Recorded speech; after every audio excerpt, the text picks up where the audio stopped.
देखो हमने हरियाणा को क्या क्या दिया साथियों, क्या क्या दिया।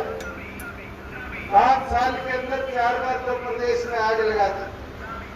कभी पहले लगी थी। 80 लोगों की सरकारी गोली से जान ले ली, कभी पहले गई थी। आज अपराध के ऐसे हालात है, हर रोज 1 मर्डर, 3 रेप, 4 डकैती होते। कभी पहले हरियाणा में हमने देखे थे। आज हमारा पशु खेत में इतने होलिए, किसान पानी लगाने कम जाता है, खेत की रखवाली करने ज्यादा जाता है। साथियों, आज अमित शाह मान गया कि 5 साल तो दे दिए। अगर 5 साल देने की दोबारा गलती कर दी तो इस प्रदेश को पूरी तौर पर बर्बाद कर दे। साथियों, 5 साल में क्या लेके आए? 5 साल में गुजरात मॉडल ले आए हरियाणा में। एसडीओ बिजली बोर्ड भर्ती हुए 80 में से 78 हरियाणा के बाहर। और बड़ाई करते कैथल के मंच से मुख्यमंत्री ने ईमानदारी से नौकरी दी। ईमानदारी से तो दी, मैं कौन सा कहता हूं बेईमानी से दी। ईमानदारी तो गुजरातियों के प्रति थी। जब लिस्ट में हरियाणा के 80 में 2 बालक छोड़ दिए तो फिर किसके साथ ईमानदारी करी? साथियों, ग्रुप डी के अंदर ईमानदारी कहते हमने ईमानदारी से ग्रुप डी में नौकरियां दी। आज उन 16-17 हजार नौकरियों में एक चीज आपको समझनी होगी कि हरियाणा प्रदेश के अंदर ग्रुप डी की नौकरियों के अंदर पीएचडी, एमए, एमसीए, एमटेक करे हुए बच्चों का चपरासी लगा दिया। 4th क्लास नौकरी पे बिठा दिया। 4th क्लास नौकरी पे तो कोई 10वीं फेल आदमी भी बैठ सकता था। मगर साथियों, ये गुजरात मॉडल है कि गुजरात का बीटेक करावा तो एसडीओ इलेक्ट्रिकल और हरियाणा का बीटेक करावा आज चपरासी लगता है। आज समय आ चुका है ये मेरे युवा साथियों के भविष्य को बचाने का, और इसलिए आपसे आज निवेदन करने आया हूं कि इस लड़ाई में आपके सहयोग की जरूरत है। मैं जब ये बात बोलता हूं तो इनकी पार्टी वाले पर के आरोप लगाते हैं। दुष्यंत बावड़ा हो दिए, अनिल जैन तो आया उचाड़ा में हार दिखती मिली, क्या गया दुष्यंत तो बंदर है, आग लगाता घूम रहा। बंदर तो हनुमान जी का रूप था नहीं था। और जब इतने बंदर इकट्ठे हो गए तो वानर सेना बन गई नहीं बन गई? तो तैयारी कर लो, इस बीजेपी की लंका के आग लगानी है इस बार। और साथियों, हमारे पास तो अब 12.5 दिन रह गए।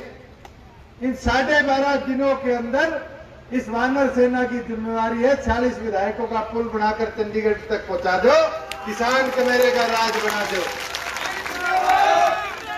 साथियों, मेरे को कई बार संभाल के आने का मौका मिला। निरंतर आप लोगों की लोकल समस्या मैंने पूछी, चाहे वो ब्रह्मपाल जी हो, चाहे और पार्टी का कोई वरिष्ठ साथी।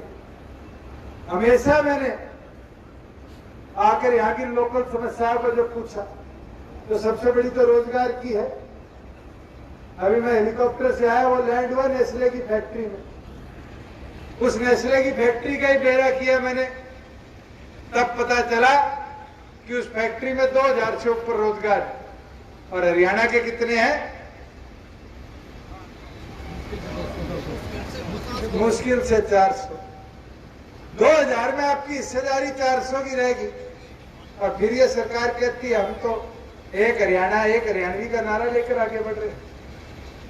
साथियों, केवल मात्र इस नेस्ले की फैक्ट्री में नहीं, आप गुड़गांव चले जाओ, 17 लाख नौकरी है, 3 लाख 3.5 लाख से ज्यादा हरियाणा के बच्चों को नौकरी नहीं मिली। आज बड़ी बड़ी सरकारी पैसे से इश्तिहार लगाकर खट्टर साहब अपना ईमानदारी का ढोंग पीटते, कहते हैं कि ना पर्ची ना खर्ची। कभी चोर को खुद को चोर कहते देखा है? ये सरकारी पैसे में पहला आदमी होगा जो अपने आप को ईमानदार कहना चाह रहा है।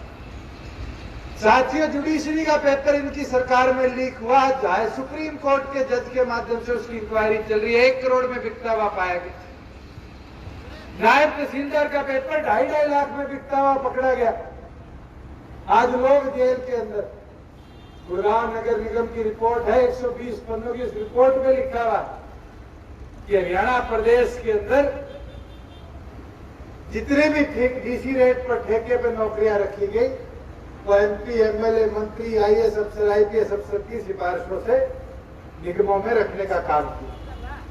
आप खुद सोच लो, पर्ची भी चल रही है, खर्ची भी चल रही है, मगर सरकारी पैसे पे भ्रष्टाचार चलाकर अपने आप को ईमानदार साबित करने का प्रयास ये बीजेपी कर रही है। मगर ये मौका आपने नहीं चूकना। इनसे ये पूछने का काम करो कि 5 साल पहले समालखा में अस्पताल बना था, आज तक डॉक्टर की कोई खबर ली है? कोई एक समालखा की सड़क बता दो जो खट्टर साहब के राज में 5 साल में पूरी हुई। ये पत्रकार साथी खड़े, इनसे पूछ लेता हूं, ये हाईवे है आपका, कितनी बार तो इन लोगों ने धरने दे दिए, इन पे मुकदमे हो गए। क्या एक अंडरपास बनाने का काम किया इस हाईवे के नीचे? आज यूटर्न लेकर भी आना है तो 3 किलोमीटर आगे जाके मुड़ के किसान को आना पड़ता है। और साथियों, हाईवे भी किसको ठेके पे दिया? ईमानदार सरकार के काम देखो, बीजेपी के राज्यसभा सांसद को, सुभाष चंद्रा के SL ग्रुप को दिया है। 3 बार डिफॉल्टर साबित हो गया। अब भी जो देवेंद्र सिंह HSIDC के हेड है, वो लिखित में इसको एक्सटेंशन देने को तैयार है कि इसका समय सीमा को आगे बढ़ाया जाए। तो ईमानदारी भी है, पैसा भी है, पर्ची भी है, खर्ची भी है। साथियों, इनसे पूछने का काम करो कि हरियाणा प्रदेश में नौकरी 5 साल में कितनी लगाई? खट्टर साहब तो 5 साल पहले कहा करते थे कि प्रदेश की हर विधानसभा क्षेत्र के अंदर गवर्नमेंट कॉलेज खोले जाएंगे। तो एक गवर्नमेंट कॉलेज समालखा को 5 साल में दिया है क्या? तो आप खुद सोचो कि इन्हें झूठ के कैसे कैसे पुलंदे आपके बीच में बांध के उतारे। मगर हाँ, आज इनके पास 2 ताकत है। पहली ताकत है पैसे की। आज इनसे पैसे के दम पे नहीं लड़ा जा सकता। लाइन के कैंडिडेट अच्छी मालदार असामियां है, पैसे के दम पे आप मुकाबला नहीं कर पाओगे। और दूसरी ताकत इनके पास जो है वो मीडिया की ताकत है, मनी पावर और मीडिया पावर। ये पत्रकार साथियों को नहीं मैं काटता, ये तो अपनी ड्यूटी करेंगे, छापेंगे भी, भेजेंगे भी, और आगे कैंची चल जाएगी जब आके अंतिम छोर पे पहुंचे। मगर साथियों, एक ताकत बीजेपी के पास नहीं है जो आपके पास है, और वो ताकत है कर्मठ कार्यकर्ताओं की मैन पावर की ताकत। अब आपकी जिम्मेवारी है इस मनी पावर, मीडिया पावर के आगे अपनी मैन पावर को दिखाकर इस भारतीय जनता पार्टी को झुकाने का ही नहीं, ये जो बारी बारी कहती है कि अब की बार 75 पार, इस समालखा की जनता ने अगर फैसला कर लिया तो अब की बार 75 पार वालों को ठाके फेंक देना जमुना पार। कर दोगे? बुजुर्ग युवा साथियों, मैं एक चीज जरूर आपको बोलना चाहूंगा। पार्टी की 17 मुख्य घोषणाएं जो पार्टी के निर्माण वाले दिन 9 दिसंबर को भी और 23 सितंबर को भी घर घर तक पहुंचाने की बात हमने करी। पहली घोषणा है हर युवा साथी के लिए, चाहे वो प्राइवेट हो चाहे सरकारी हो, हर नौकरी में 75% हिस्सेदारी। और 75% का मतलब है नेस्ले की 2000 नौकरियों में से 1600 से ऊपर नौकरियां आपके बच्चों की हो। दूसरी बात, हमारे बुजुर्गों के मान सम्मान को वापस लाया जाए।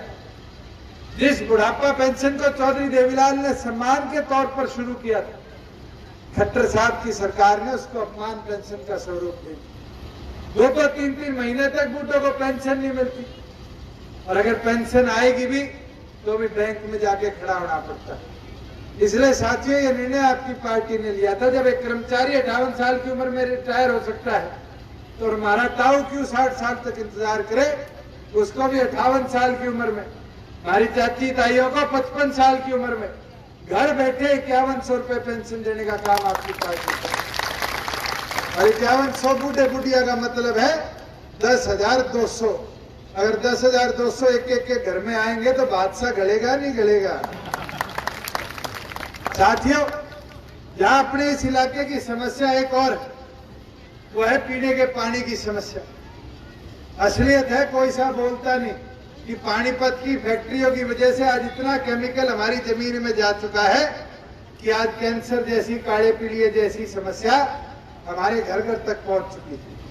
इसलिए आपके संगठन ने निर्णय लिया कि जहां कैंसर, काले पीलिया जैसे जानलेवा बीमारियों के इलाज के लिए फिर एमपी एमएलए के दरवाजे खटखटाने की जरूरत नहीं, आपको पूरे प्रदेश ही नहीं देश के किसी हॉस्पिटल में भी इलाज कराना हो, इलाज को पूरी तौर पर मुफ्त सरकार आपका करने का काम करेगी।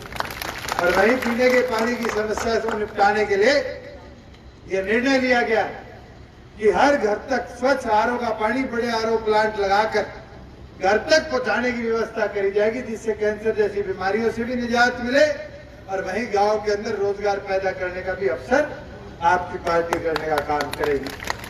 साथियों, जहां कर्जे की बात बहुत से साथी कहते हैं कि कर्ज माफी कर दे, पर कर्ज माफी केवल मात्र किसान की नहीं, आज दूधिये पे भी कर्ज है। ये हमारा साउंड वाला भाई इतना सामान लेके आए, ये भी कर्जा लेके खरीद के आए, इसका खुद का नहीं।